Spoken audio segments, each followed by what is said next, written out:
Pesechnik got an attractive offer.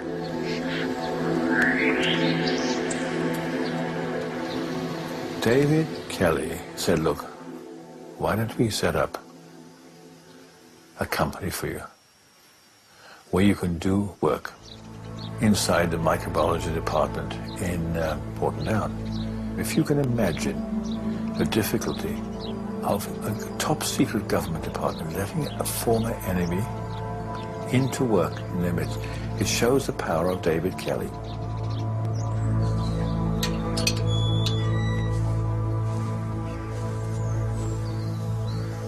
Pesechnik began working on an antidote for anthrax.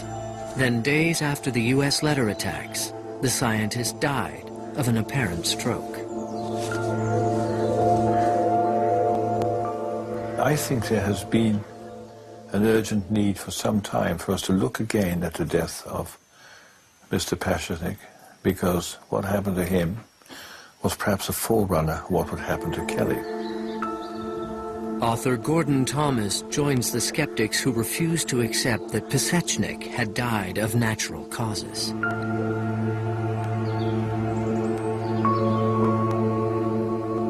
Cohen went back to Private Eye Dresch. Though ailing, he was able to expand the investigation into the bioweapons underworld. Well, you think about tying things back to David Kelly. Certainly South Africa is a major part.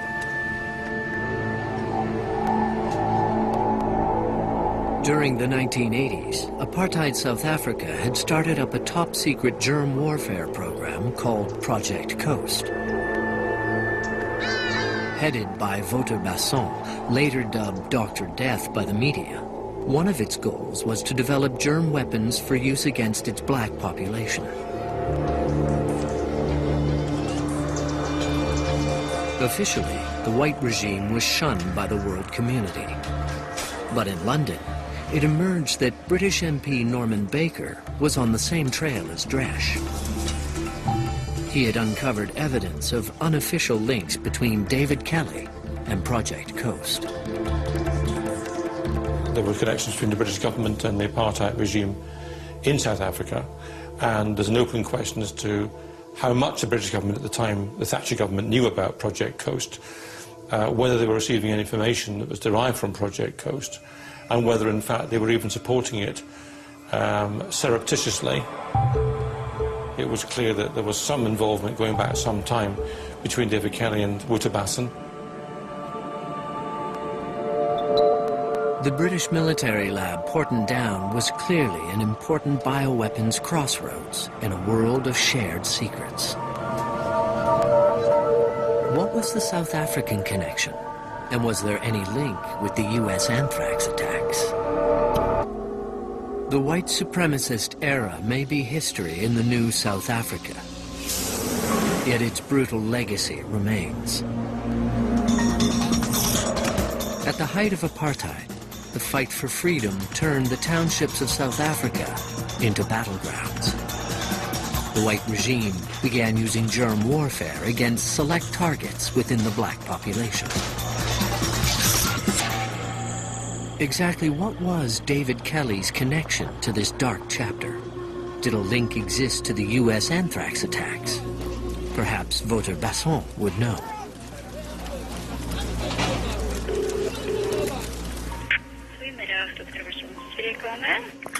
Good afternoon. This is Bob Cohen calling for Dr. Basson, please. Just busy with the patient. Can you phone me back? Basson, now a practicing cardiologist, was apparently unscathed by his past. He had not spoken publicly in 5 years. I now declare that the hearing of the Truth and Reconciliation Commission is now in session.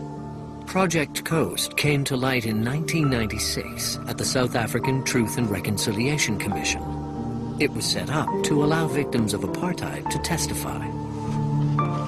The commission granted amnesty to former security agents who admitted to their roles in acts of violence.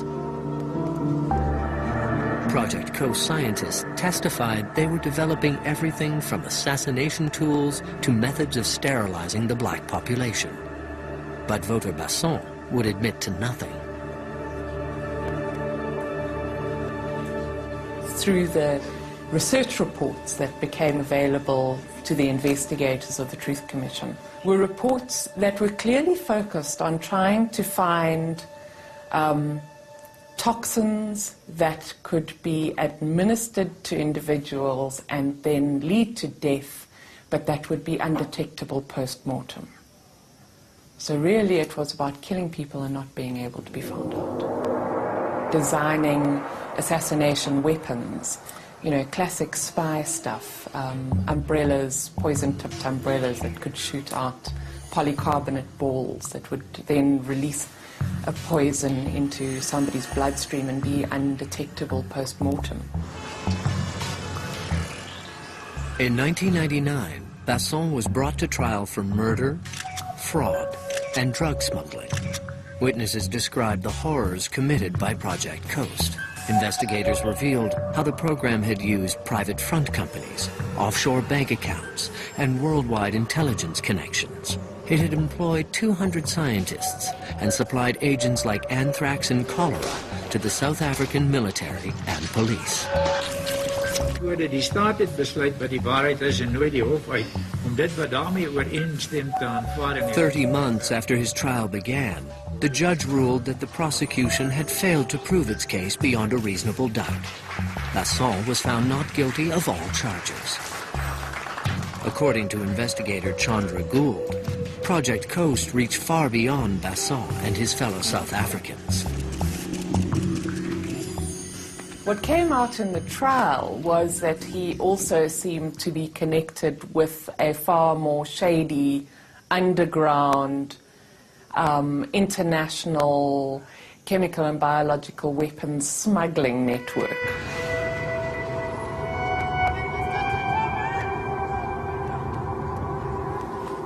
The U.S. Naval Academy's Helen Perkett has spent years investigating Project Coast. From the beginning, this idea of can we find a way to control the size of the black population was considered one of the most important areas of research. It got even more important over time as the size of the black population and the seriousness of the uprisings increased. So that's one reason why they got into genetic modification, research into is there a way to have contraceptives that could somehow basically sterilize blacks without them knowing it, and kind of all kinds of what at the time, or in hindsight, seemed like pretty far out research.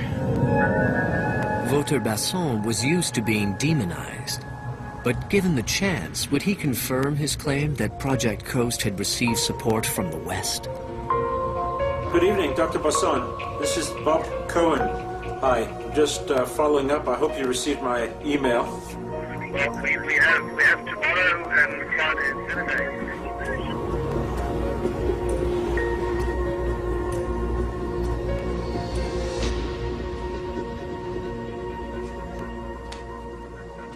Did you know David Kelly? Did you have a relationship with him? I met Mr. Kelly on 3 or 4 occasions from a pure information exchange point of view. Did you ever meet him in Porton Down? That I can't answer, but we did meet him on a few occasions.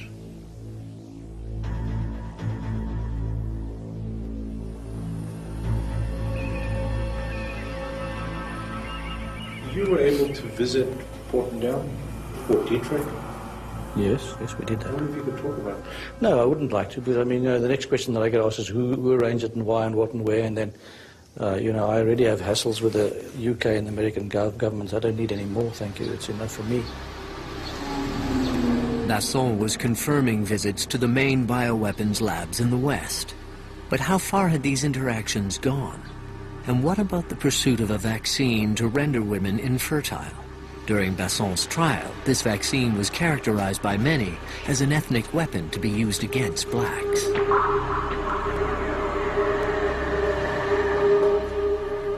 What happened is we had the objective